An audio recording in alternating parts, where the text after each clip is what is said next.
menjalani sebagian dari aktivitas kita di bulan puasa. Dan Masya Allah, dari sekian hamba Allah yang beraktivitas hari ini, ternyata Bapak Ibu, teman-teman sekalian yang terpilih oleh Allah Subhanahu wa Ta'ala untuk bisa dilembutkan hatinya, diringankan internetnya untuk hadir di sini untuk melihat, mempelajari sebagian dari tuntunan agama kita.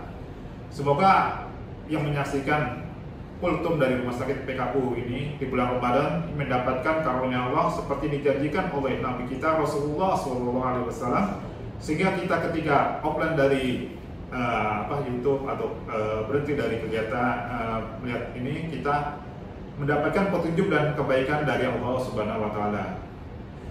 Ada saya membacakan suatu ayat dari surat Al-Imran ayat 49.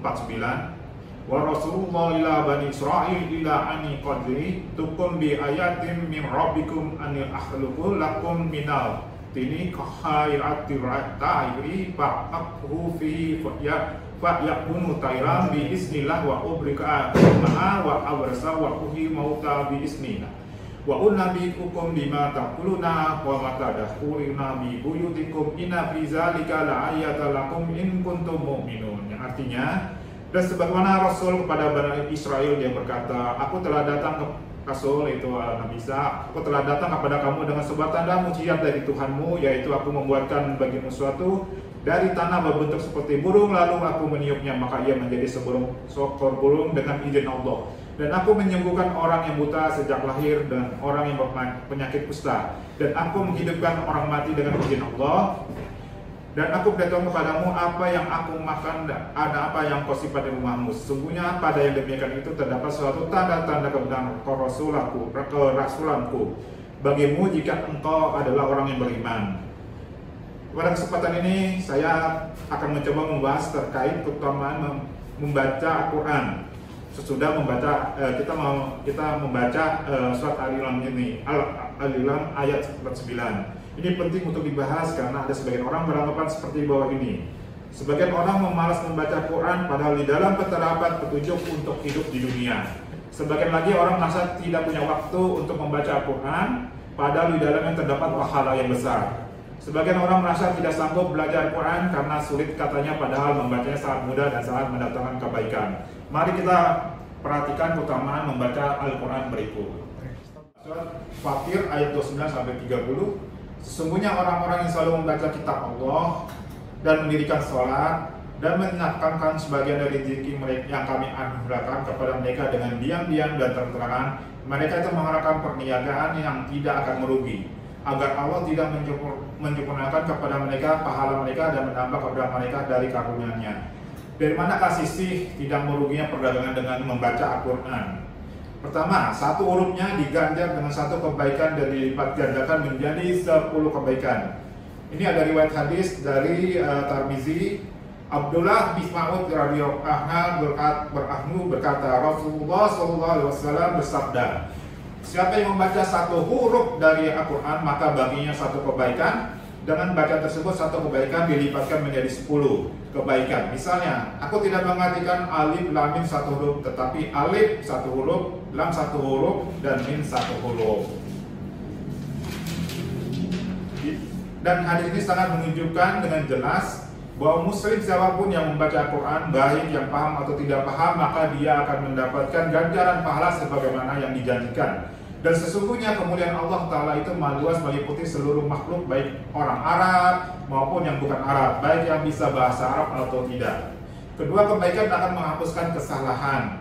Sesungguhnya perbuatan-perbuatan yang baik itu akan menghapuskan dosa perbuatan-perbuatan buruk. Itu terdapat di surat Hud ayat 114. Setiap kali kita menambah kuantitas bacaan, bertambah pula ganjaran pahala dari Allah. Dan Adahri radhiyallahu anhu berkata, Rasulullah SAW bersabda, siapa yang membaca 100 ayat pada suatu malam, dituliskan baginya pahala salat sepanjang malam.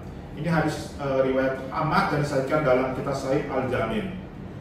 Baru berikutnya adalah bacaan Quran akan bertambah agung dan mulia jika kita lakukan di dalam sholat. Ini sesuai dengan hadis Muslim.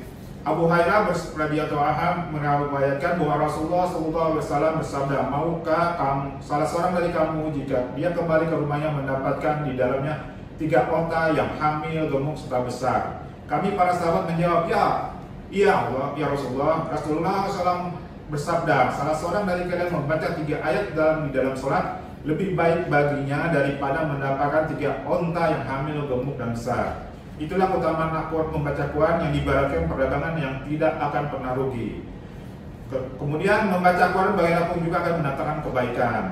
Aisyah, istri Rasulullah, meriwayatkan bahwa Rasulullah SAW bersabda, seorang yang lancar membaca Quran akan bersama para malaikat yang mulia dan senantiasa selalu taat kepada Allah. Adapun yang membaca Quran terbata-bata di dalamnya dan sulit atasnya bacaan tersebut, maka baginya adalah 2 pahala.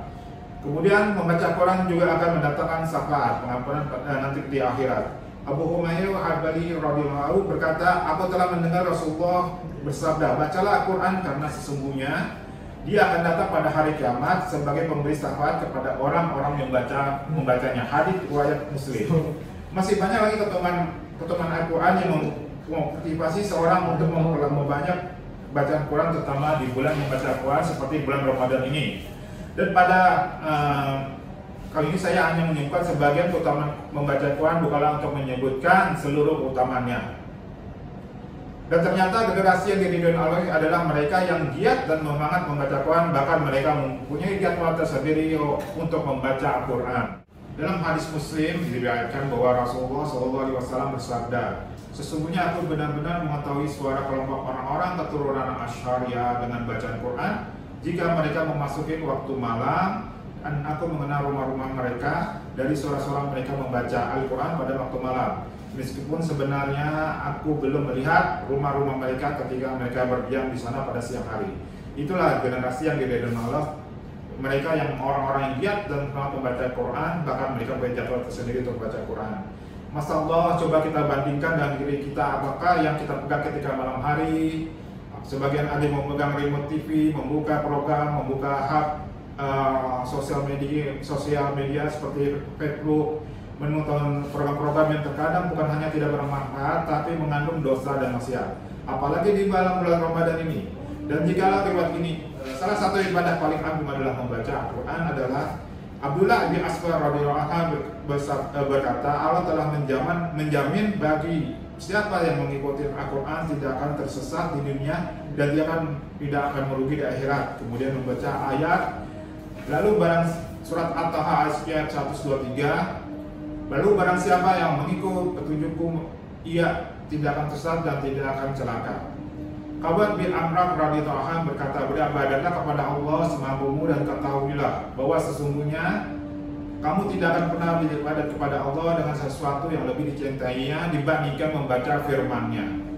Abdullah bin Mas'ud radhiyallahu anhu berkata, siapa yang ingin mengetahui bahwa ia mencintai Allah dan Rasul-Nya, maka perhatikanlah jika dia mencintai Al-Quran, maka sesungguhnya dia mencintai Allah dan Rasul-Nya. Berkata Wahab radhiyallahu anhu, kami telah memperhatikan di dalam hadis dan nasihat itu, maka kami akan tidak mendapatkan ada sesuatu yang paling melembutkan dan hati dan mendatangkan kesedihan dibandingkan membaca Al-Quran, memahami dan mentadaburinya. Itulah beberapa keutamaan membaca Al-Quran. Semoga dengan ini kita semakin semangat untuk membaca dan mentadaburi Al-Quran.